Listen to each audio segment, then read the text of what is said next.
season comes. And you were talking about the facility and some of the obstacles you had with practice and stuff, but it's your first year as a head coach at Jefferson, and why don't you take us through that? All right. As I've gone through other coaches, things that made coaching successful, why did they have a good record? What did they do? Well, they had a good reputation. We didn't have a reputation here. We were just starting out. We didn't have a gym until February 14th.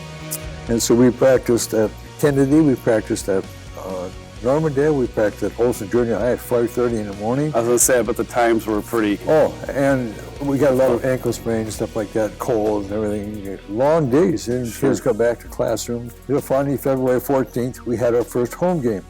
No bleachers on one side, a bleacher on one side only, but it was a home game. And so we didn't know how to take that. And I don't remember the score of that game. It was just easier traveling, no bus and everything. Freeze, Turner from long range, go, hit it! 74-75 was a very, very successful and powerful team that you had. And you guys did eventually get to the state tournament that year, but you had mentioned that might have been one of your best teams ever. I think we were. We had the next year team won the state championship, but they were being pushed by these kids that were juniors. Mm-hmm. And you got to get over that hump. At the outset, underneath, and all alone is Winham. Turnaround jumper, tried to bank it, no good. Kroschel rebounds, no good again, gets his own rebound, puts it up and in. They dump it out to Peterson. Jefferson with the basketball. 44 seconds remaining on the clock. Peterson for two. 35-34 as the lead continues to seesaw back and forth. Carver, underhand, layup is good. Jefferson. Drop pass for Loris for two, and he's fouled. And with a 1-point lead now. Loris underneath, he gets it to Carver, up and in.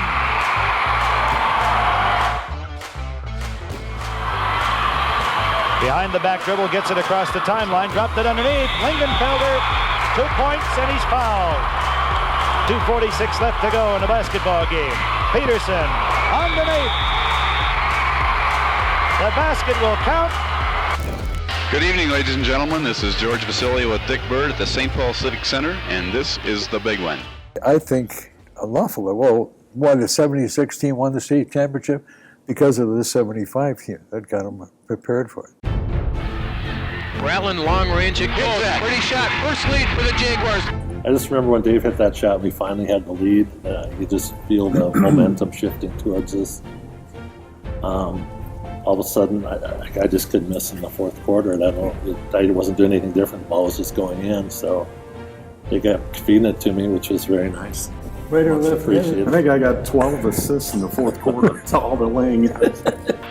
Working in the Lingenfelter. Short range, he hits it. Looking at the uniforms, they'd be arrested now for a little short. John Redica, starter for Hibbing. Redica, man of many moves, feeds it back outside and gets an own rebound and puts it up.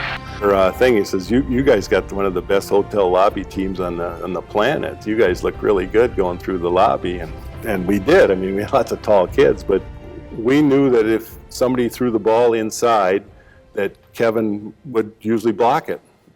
And all of a sudden, the ball went into Steve Lingenfelter, and he kind of spun and threw up a hook shot, left-handed hook shot, over Kevin's outstretched arm, and it went in.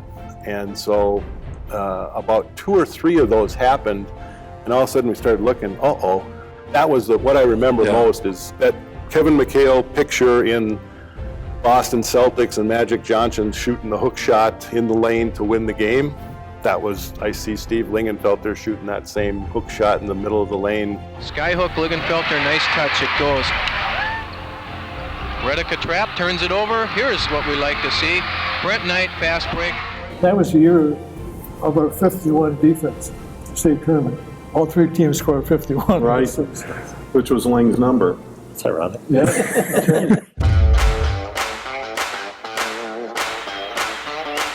Dave Bratland retaliates from the right side. Al Hutchinson free. High. They've used Link a lot at the high post so far tonight. Mark Norman, nice bucket. It's going to count. We've got a foul. McHale has been a big factor on the board so far. Feed underneath. Norman, nice pass by Lingenfelter. Trying to get the fast break going. As soon as they clear the board, they get that outlet pass very nicely. Brent Knight in the corner. Maybe Brent Knight will have to start picking up the slack a little bit. Quick passing, good feed into Kevin McHale. And then I remember Kevin McHale coming in line. Yeah. Just a classy thing, and congratulating everyone. He'd Really? been crying. His eyes were all red, and he came in and Just a class guy. Yeah, he did. Lingy. He individually would come up and one by one, Hutch, Lingy, Bratz, and shook our hand.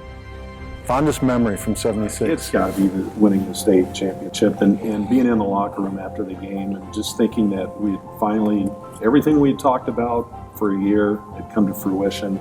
You know, we weren't like jumping up and down and going crazy. It was just a quiet satisfaction. Everybody's hugging each other and this is like, wow, can you believe it? We're state champion? Yeah, it was that by far.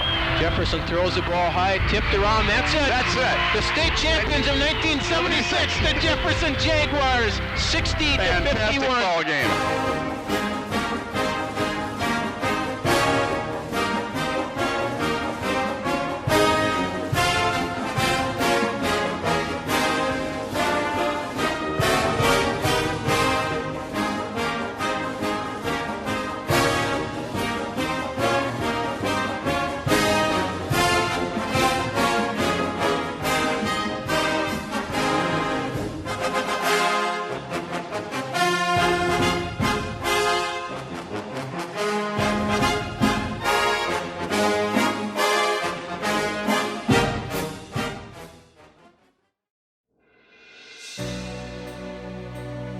Being part of such a historical program has been an honor. I was looking up in the gym and starting to look back at the success that took place. It's super impressive. And then after going through the program here and looking back and talking to other people, and you understand the respect that everyone has for the program and the Evans family. I mean, you guys were you're just sharp, well coached, classy, and tough to beat. We always liken it to going to the dentist. That's a good analogy. And we almost, in my time here, has had more talent, but it was probably 50-50 to win or not because they had a better prepared team. And we're pretty good at what we do, but they're the best. Jefferson has never lost a state championship game. They're 4-0 in the finals. Dominating the league, dominating the state in basketball was just what Jefferson did, and we expected nothing less when we got there, and I think it drove us to want to be a part of that success story. It was very special to play at Jefferson. Athletically, overall, people ask you when you graduated, and if you say you're from the 80s, that starts a whole different conversation of state championships that were won, and just the respect that Jefferson basketball had back then was amazing. I'm joined by Coach Jack Evans and Coach Jeff Evans, the only two head coaches in the history of the program. I know nothing else except the Evans and Jefferson basketball, and that's pretty amazing thing. I can't think of anybody else probably anywhere in the country that has that same synergy of father to son for 40, 50 years. Well, I think when you mention all those things, how blessed we have been to be here, both of us, Jeff and I, and to have had talent like we've had, and players that are willing to work hard to achieve these things. And those are all plus factors for coaches to see that happen. Despite a 16-game winning streak and an outstanding record, Jefferson somewhat a surprise entry this year. Head coach Jack Evans done a great job rebuilding this team. The Jaguars lost 8 seniors and 4 starters through graduation. John Lynch here, the only returning starter, he leads the team in scoring and rebounding. Jefferson's 3rd trip to the state in 7 years. They won the title in '76. Head coach Evans has found his present team to be a group of quiet winners. They're a very, very quiet bunch. Last year's team was just the opposite, a little more outgoing. And they really don't say a heck of a lot. Practice or off the floor or on the floor, very quiet. And I would like to see a little bit more of emotion shown, but they certainly performed during the course of the year, and so I can't knock that. So you talked about the 81-82 team, and you were saying that they were a good group of guys that were good athletes, but their greatest asset was how well they played together. And that really seemed to be a theme throughout your entire team here, your ability to get kids, or find kids, in that case, that could play so well together. The amazing Jefferson Jaguars. Lynch banks it in. John Lynch got it. Boy, what a player. I think the big thing that I remember from those days is one guy, John Lynch.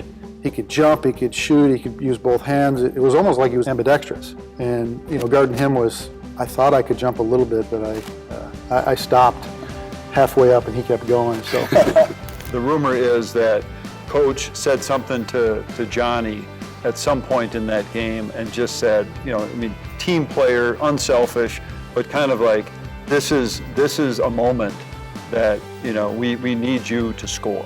I don't know what the exact words were, but in that second half, there was a light under him that he just never turned on. He could have, but all of a sudden he had guys in his face, sweeping the ball through, taking tough shots, and made like 3 or 4 in a row. And it was just, to me, that was it's just, I get goosebumps now thinking about it. Lynch, got it! And then we get a lead, and then they start fouling, and then this man takes over from there. And they foul Montbryan, who's been hotter than a pistol. I remember it was 49-47 Jefferson with less than 2 minutes left. And then Greg Montbryan happened. Who taught you how to shoot free throws? I don't know. I've been in a slump at late, but I just relaxed and just tried to put the crowd out of my mind and sunk them. Got them both! Tommy and Greg Montbryan and Steve Hill, they all grew up together. Right. Those guys were playing basketball in my driveway. I lived on Utica in Bloomington. This kid who I watched grow up, Montbryan, knock off 10 straight free throws, and that and the 2-3 zone really spelled the end for a great Duluth East team. And the other thing was you guys pressed the whole game. For as tired as we were after the Chaska game, the last thing we wanted to do was be pressed the whole game. It seemed to me like Duluth East was just a little bit more tired. Maybe that had something to do with it. Well, I don't know. We hope that maybe these guys had something to do with it, too. Yeah, that's true.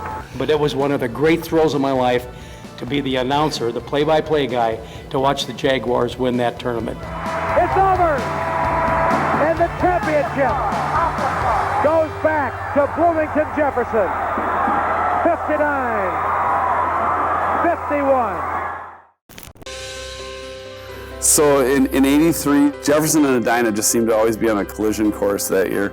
We played Jefferson all the way up, and it was an intense rivalry, but the guys liked each other. And we get to the region final, and you talk about up and down emotions, and at the end of the game, Rob Wassner hits a shot, which would have been a 3 nowadays, on the top of the key, and Edina goes up 1. Wassner puts one in from 25 feet, and oh my gosh, the plates are up. And you guys come down, and a shot goes up on the backside, and Chris West tips it in with about 3 seconds left. 3 seconds to go, I guess. 3 seconds left. And so you go into the huddle in a situation like that. What do you tell them, the guys? Well, we just said we're not going to let them get the ball up the floor. We're going to front the inbound pass, and you front everybody there, and you make them come back to get the ball, not advance down there where you can throw a long pass. And so with that in mind, Wasner does get the pass on the sideline. And I don't know how many feet he traveled before he shot the ball. And my wife to this day will say that the time ran out. No, it didn't. Time didn't run out. It was just a shot that was destined to go in. 3 ticks of the clock remains. Jefferson 36, Edina 35. Rick, you were inbounding, and you made just a slight hesitation. Chris West was all over you. A slight hesitation just to get him to shift. I think I was fake lapped, and just to get him moving one direction. And then, I know I'm going to throw it on the run. And Rick hits me in stride. I'm going to my left toward the crowd, toward the sideline. And Ray tried to take the foul. And then that freed me up for one free dribble. And I had one dribble to reorient my hips, my shoulders, and you got to just throw it up there. And as the ball left my hand, in my mind I was thinking, I got a shot. It's Rather, inbounds the ball to Wassenaar. He lets a bomb go, and done! Oh my gosh! So, of course, there's a secret that we know about that shot that not a lot of people do know, is that Rob would hold pre-practice and post-practice half-court shooting contests. And it went on pretty much all year, right? Yeah, you got to have some fun. Yeah. You know, as I'm still working on my free throws because they were so bad, these guys are having fun doing half-court shooting contests. And you guys made a lot of them.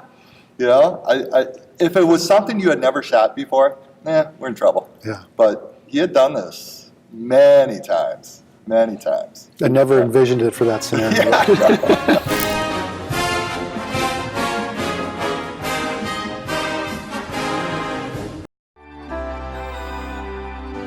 I think we were talking here about togetherness and teams playing as a team.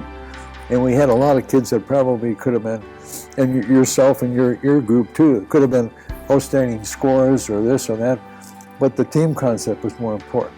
And that's why they were successful. You guys had such good chemistry too, man. You guys just seemed like you guys knew where each other's were. You're Mr. Basketball that averaged 12 points a game. You know what I mean? How often do you see that where you go, okay, the best player in the state doesn't score a lot, but he's on the best team. He's clearly the best player, but you guys just had a really good balance group of guys. A total team on and off the floor. They still do a lot of things together. And that's important. I wish that you could see more of that with kids today. I have never seen, I don't think, a high school team play as a unit with as much poise as Bloomington Jefferson does. We were all good friends, the core of our team. We were all best friends. And those summers we had some vicious 3-on-3 games in Laney's driveway. And we all just love basketball. And there's something different between high school sports and college sports. You know, high school, you're playing for, not only area of your city, but you're playing for your city, and you play with these kids growing up, and so you have all these years backed up of building these relationships with these guys that you consider your best friends or brothers.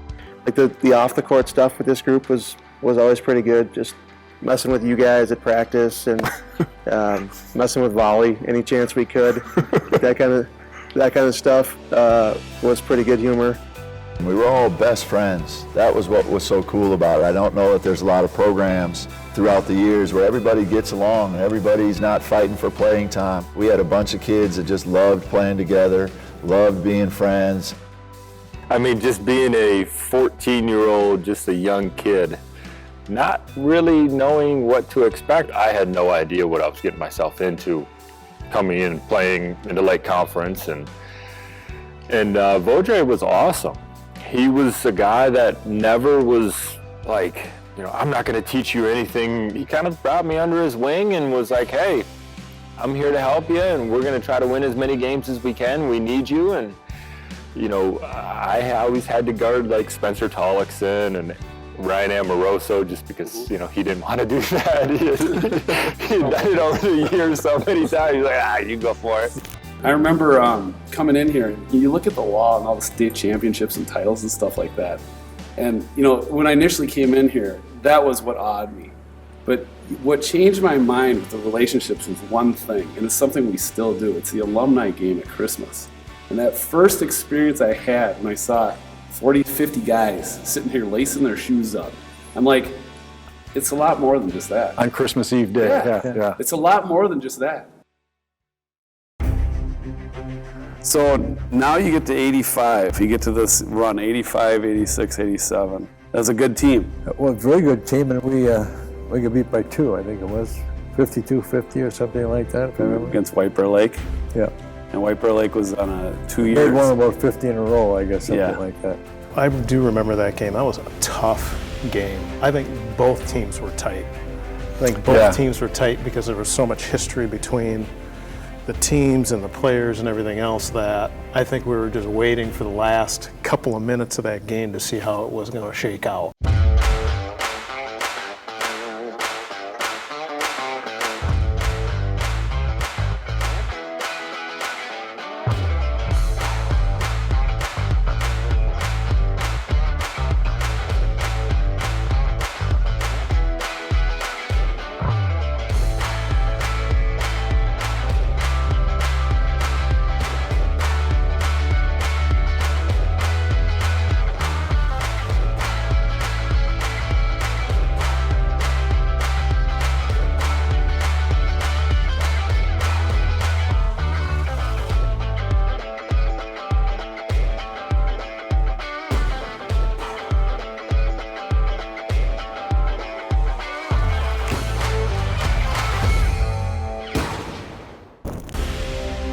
You have another amazing team coming in. And I think 85 team, you guys won the conference, and then you finished third place. But the 86 team, you guys didn't win the conference.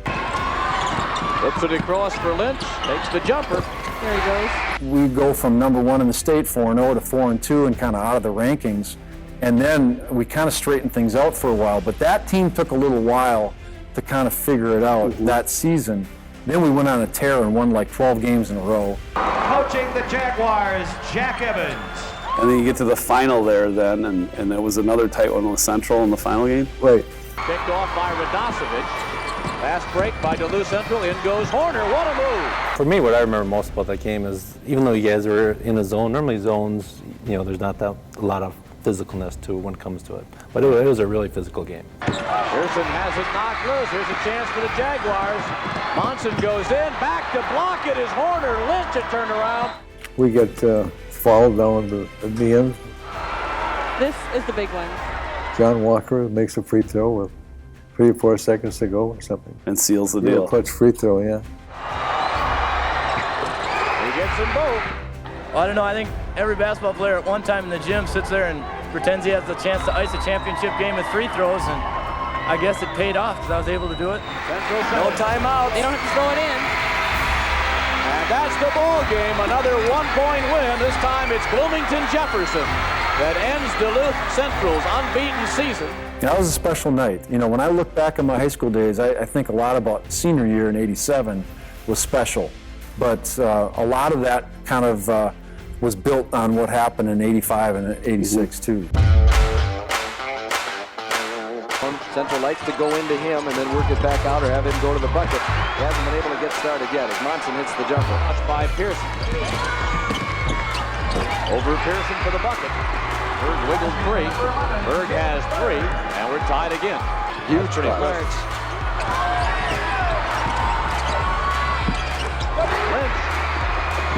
Berg over Stellmacher. Oh, Lynch. For Walker over Pearson. Rebound to Flick. Big offensive rebound for David Flick. Berg. It's short. Walker rebounds over Radosevich. Now Nehrude puts it in. Nehrude has 10 points. Walker, turnaround jumper, classic form. Now in the 1986 Class AA basketball champions come forward to receive the championship trophy. Bloomington Jefferson, state champions, boys basketball, Class AA.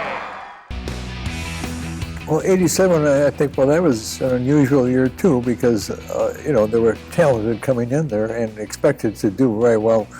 But the work ethic, I guess, even though that you have a lot of success, sometimes it's easier not to perform up to your abilities. Right. But every practice, I enjoy practices. And your dad did it too, as much as we enjoyed practices almost as much as game.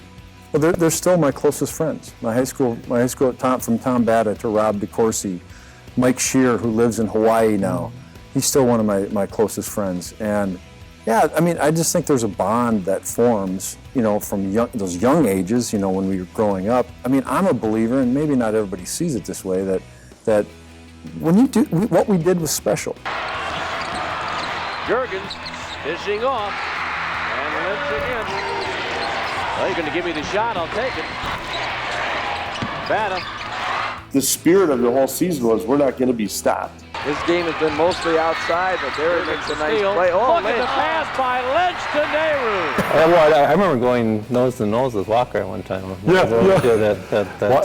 Yeah. And they came over for a jump ball. Just a tie-up. Yeah, and we just ripped each other off, and then we just both chest to chest. And I was looking up, of course, but turnovers in the quarter. Well, we got some words going on nose to nose. Looked like a couple heavyweight fighters at the weigh-in. Kev had a big dunk. He tore everything open. Carver off Arsdorf, picked off by Lynch. Here goes. It was all business for me. And plus, we're undefeated in having the season we were having, and it was almost a magical season in some ways. At least that's my memory of it now. for the rebound, resulting in a jump situation. Nayrud scoring off the inbounds play. Off for Bata. Bata gets off the mark. Bata and Lynch. Following Shear. What a pass by Lynch. Up the circle, watched by Remy. In for Shear, back for Lynch. Jump shot right wing. There's Bata. Mismatch there with Fisher. Nice move by Lynch. Nayrud, big rebound by Jensen. Jensen again fights for the rebound, puts it up, still won't go. Jensen again puts it up and drives it home. That is determination. Mike Jensen. At the buzzer, it's no good, and that is the end of the ball game. Bloomington Jefferson has won the AA championship with a 54-37 win over the Bengals of Blaine. Ladies and gentlemen, the 1987 State AA Boys Basketball Champion is Bloomington Jefferson.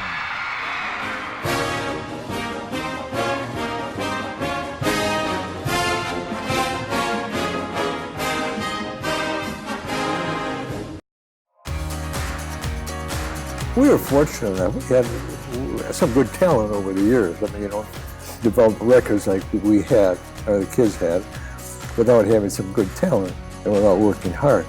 Practices were intense, practices were tough, very demanding, which is exactly what kids need and I think what kids want. They want somebody who pushes you to be the best you can be. They want somebody who is disciplined and has a philosophy and runs things the right way. I remember the walkthroughs, we would go with Jimmy a couple times. It would be an hour long. Not many of the guys liked that, but we were always really prepared. I went to the Minnesota Vikings practice yesterday and watched them down at the new place. And I said to my son, I'm like, this is easier than the high school practice. They weren't even running them. I mean, Jack ran us. Jack got our team in shape. We were in condition. We practiced very hard, and we told them that from the beginning. And we're practicing for that third game in the state tournament. I always used to see them, they had a night off, they'd be up there scouting. I mean, they were the best scouters, I think, in the league. Very meticulous. The scouting part was great. Jack and I would never hesitate to scout. If we could go scout somebody and we could see him, we felt much more comfortable playing him. And so we'd go, and I'd try the popcorn out at the places we were at all the time, so had to have something to eat along the way. We're ready to go, and the center jump goes to the Jefferson Jaguars. Your 1990 team was your last state tournament team. They were 23-3. The star player on that team was Mike Vandegaard, who's now an NBA scout. Three-pointer missed for Irvin underneath, a pump by Vandegaard, and the Metro Player of the Year nails two. Brian Irvin, John Carter, Dave Cicchini. Do you remember that season? Once again, I think if you go back and look at all of our teams, we had pretty good leadership. Our captains were good, and they had good leadership there. And they were a hard working group. In comes Vandegaard, the Metro Player of the Year, and the Jefferson Jaguars take a 1-point lead. Yeah, he was unbelievable, a tough kid. He's up there too, and one of those that are honored in the Basketball Hall of Fame here, and he deserves it. And he had a great career after that, really a good student too. You know what, it's a great sense of pride, playing with friends throughout high school and having a lot of success and following in some great success along the way before us with multiple state championships, and just being around your high school friends and working hard and putting the blood, sweat, and tears in, and being a program that you can be proud of. And we won a bunch of games and we had a heck of a year, and man, it just feels great. Did you know that was going to be your last year? Not really, I guess. I hadn't planned on it, no. Okay. In fact, when it was my last year, when I retired that year, I walked out of school that last day and I said, I enjoyed today. Yeah. So I wasn't the guy that was griping away, looking at the calendar and trying to get out of it. I enjoyed my years of teaching and working with kids. There you see one of the masterminds there of Minnesota high school basketball, Jack Evans. How have you been able to, Jeff, sustain the program from all of this success where you've continued to have that success? And the head Jefferson coach Jeff Evans, the Bloomington Jefferson Jaguars. When I was assisting him and when I played here too, I realized how it's a lot of hard work. It's fun, hard work, but I realized that you get to reap the benefits of that hard work, and no matter how talented you are, if you don't put the time in and the effort, you're not going to have that success. And we just try to keep the ball rolling with teaching kids good hard work fundamentals and trying to be as best as they can be. Jefferson will force Hopkins to play fundamental defense. They move the ball quickly. They're disciplined in their half-court set. I mean, one of the great things is I think we grew a pretty strong friendship.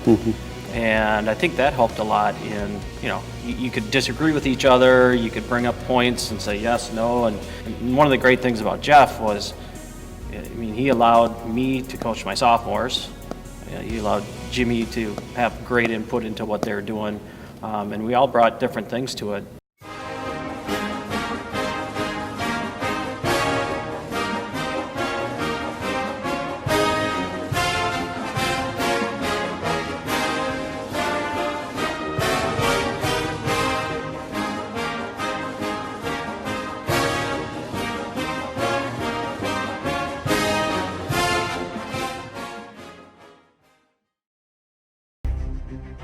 I hope one of the things that we don't hear is that why didn't we go out and recruit kids? We want our Jefferson kids to get a chance to perform. It's their turn to play. And you can see a lot of kids as you go around and scout teams. I wish I had him playing for me, but that's not the way it works. Not in our philosophy anyhow. They were our kids. They weren't somebody that came in from someplace else. And Jack ended up being retired as the most successful state championship, 4 of them at the time, and nobody had ever done that before. And they were all our kids. They weren't somebody coming from someplace else, and so we're so proud of that. They were just the neighborhood kids that played for us. And every kid that went there wanted to be a Jefferson basketball player and wanted to give them that opportunity. I don't want to take that away from them. And you do that. Some kids better, you're definitely better than somebody around, but you got to live with yourself. And I believe that Jeff, and Jeff of course is so humble he would never say this, but said, you can come here but you'll never play, because he's going to play his Jefferson kids. And they clearly would have won the state championship if that had happened. They were already a state tournament team. Yes, and he said, you can come but I will not play you. That was 07. Yeah. And I just think that that's where Jeff, goes to the top of the rung for what modeling for all of us. You talked about the coaches, they talked about how it was the neighborhood kids who grew up together. And it was a traveling team, and watching Johnny win that championship, and we were all after I think we had a traveling game during the state tournament even. We went to the tournament together, watched that whole thing and ran on the floor together, and so it was that whole thing, building up. For me, it's a great thrill because my son Tommy grew up, he's a senior at Jefferson, playing basketball with David Kingery, Greg Montbryan, Stevie Hill, John Lynch, Nelson, Tommy Durlam, and the line goes on and on and on. And to think when those little dudes, when I was watching them play all those years ago, would go on and win the championship. They all grew, my son didn't, but he was happy to be team manager, and I'm thrilled for him. We played all the way up through our senior, same group of guys, knew each other at a very intimate level, had played different sports together. That's, you don't see that now. I started playing with these guys in 7th grade when I moved here, and after the first or second year, that was our goal. And we'd come watch a game here, watch Mike Spencer play, dunk it on people, and we're like, we want to be in the state tournament, win the state. I think it's a good system because you work extra hard in your senior year because it's your last chance, so you give it everything you got, and that's why we did what we did. You really were loyal to seniors. Well, and fortunately, they were capable enough. But yeah, if they could prove that they could play and they were senior, their turn to play. Do you feel maybe that the seniors might have, it was their last go, and so they were going to give you maybe just that a little bit more? Well, I hope so. I hope that they had dedication to do that, and the fact that they were playing as seniors, and we counted on it, and we tried to build that philosophy all the way through. That now you're a senior, you got to show us that you deserve that. Getting some hugs along the bench from Jack Evans and his dad. Go out with 2 straight state titles. That'll be a great moment for a father, huh? That's kind of what we hope is that kind of the family atmosphere here. We walk in the next group and we look for that leadership from our seniors, and these guys felt right at home day one of their freshman year. Now they're part of the program because of the welcoming group of seniors that we had that year.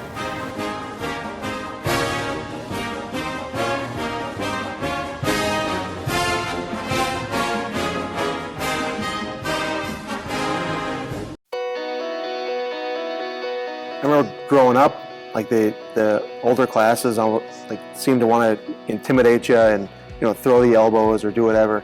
And for us, it was just going out and just battling for the sake of battling. There wasn't anything personal about it. We just loved going out there. Thanks for joining us, John. This is what it's all about, the state tournament. 7 different guys hit 3-pointers on their squad, and I did my job. Sullivan was averaging 28.8. I held him to 28, so did my job. Under his average. Under his average.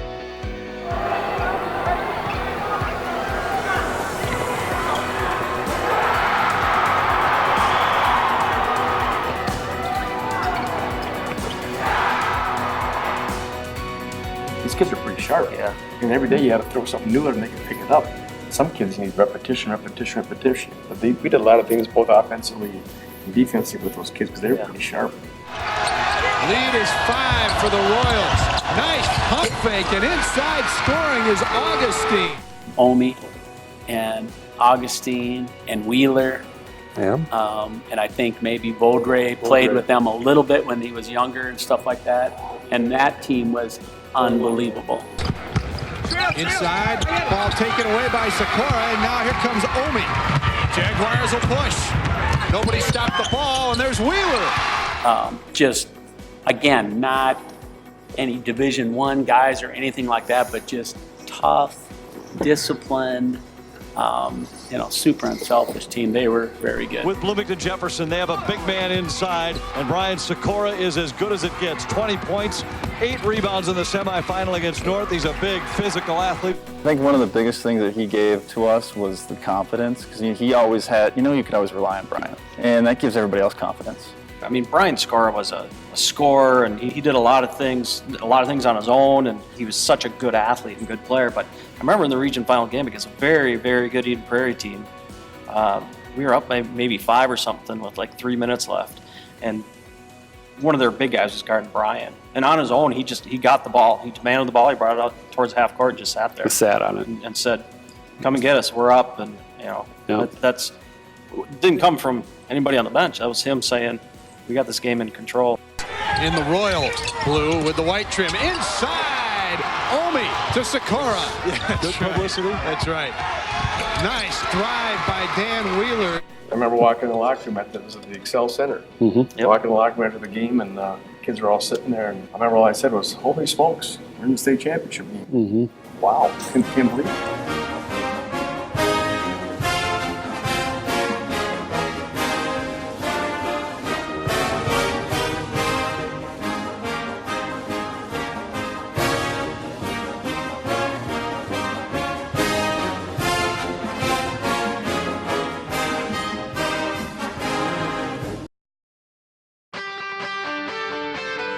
And he was watching a Jefferson team play.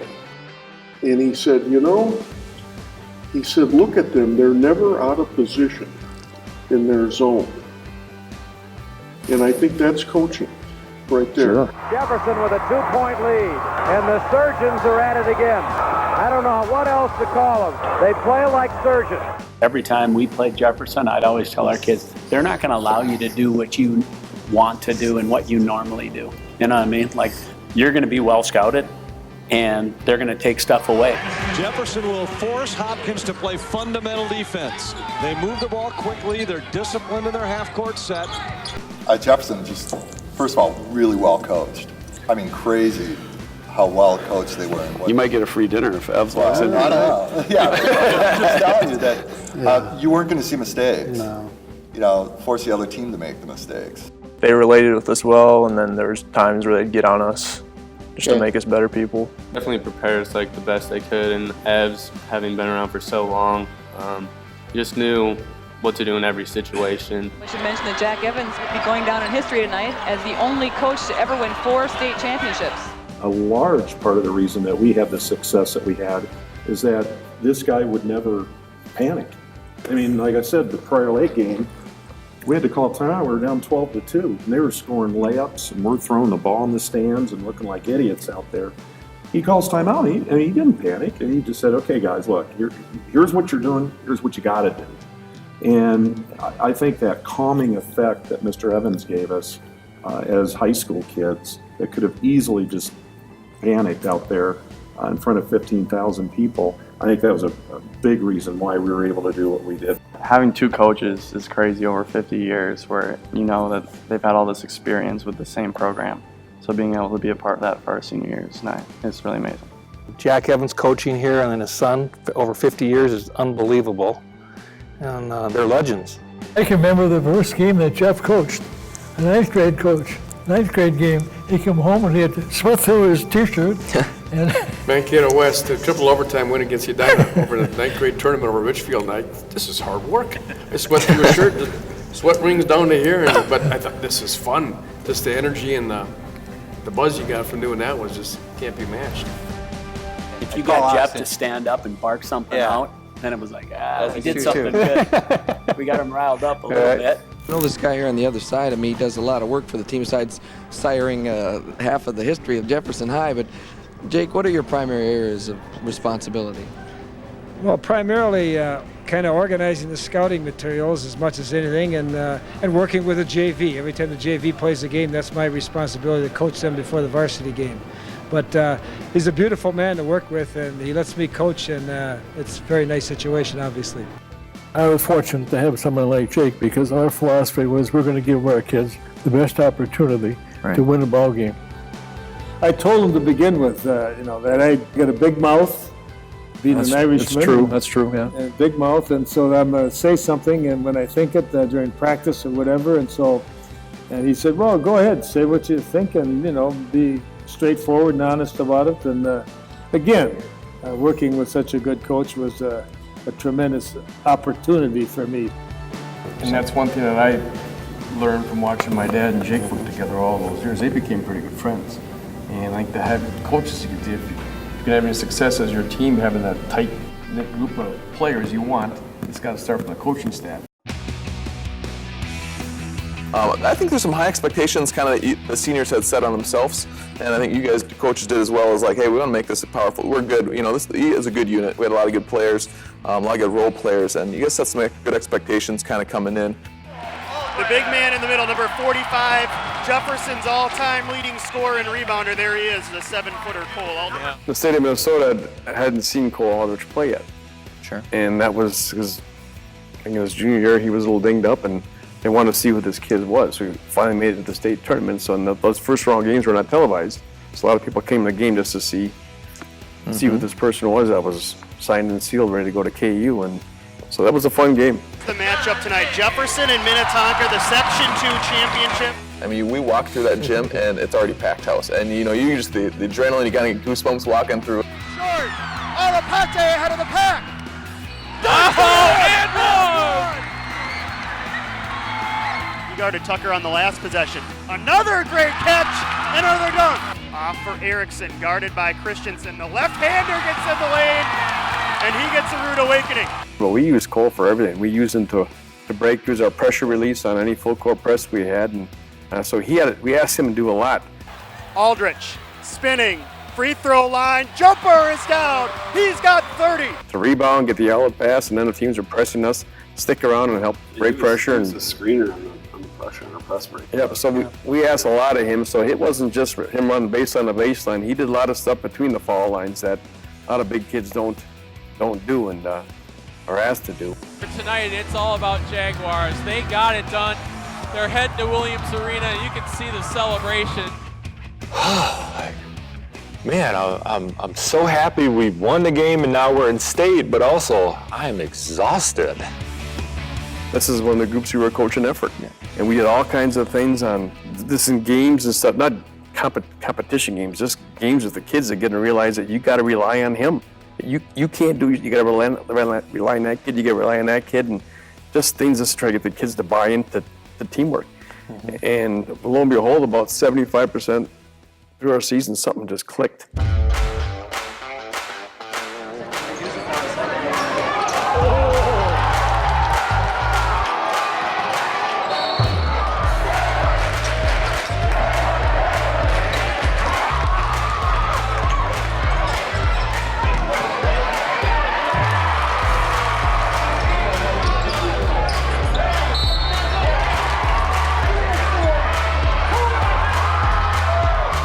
He mentions loose ball. Not many times at the end of a season when you ask a coach what's your favorite play of the whole entire year, it was getting that loose ball. I mean, that just kind of turned our season. Something as insignificant as that, kind of kids saw him diving like that, and wow, that's the kind of effort it takes. And kids bought in, and the things ended up pretty well. Yeah.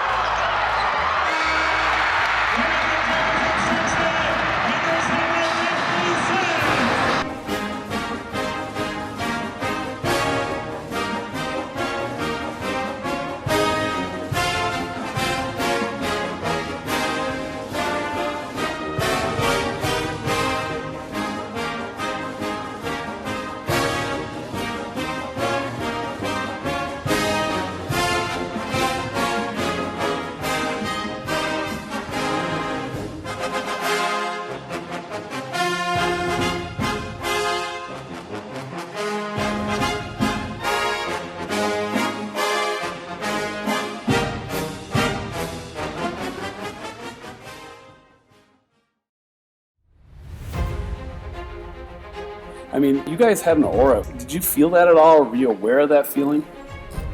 When we worked hard. And that aura is baloney unless you really work hard and have good kids. You put that combination together, you always got a chance. And I think Jack demanded that, and that's what we got. That was the aura in my mind. It was hard work and good kids. I think everybody thought it was the best program in the country, and it was proving it year in and year out. And coming to the games as a little kid, just seeing the success and just knowing you were going to have that same opportunity when you got here, I think was really something that people, looked forward to and really cared about, and understood the, tradition that, Coach Evans and Coach Lynch had brought amongst the years. I remember just coming back when I was younger and watching like Cole Aldridge, just kind of the first team I remember, just things like that. And then just hearing stories from like my uncle a little bit, Mike Vandegaard. Oh, yeah. So just like hearing some of the history there.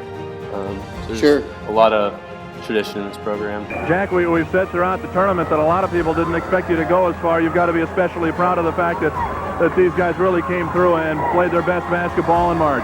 Well, that's pretty good credit to these guys, the way they did a heck of a job. All right, give us one word that described the Jefferson teams that you coached against. Discipline. Discipline. Prepared. Well, I just think of respect when I come in here, just obviously from the history, but as I had mentioned before with Jeff, and he's on a pedestal as high as, at the height of it with how he goes about his business. All their kids always perform at a high level. Their, sportsmanship. I think this is the program that is really the epitome of all of those, to be honest with you. I don't know when I was coaching if I ever coached in this gym. When was this open? 70. 70? No, then I must have. I've blocked them out too, lady. Yeah.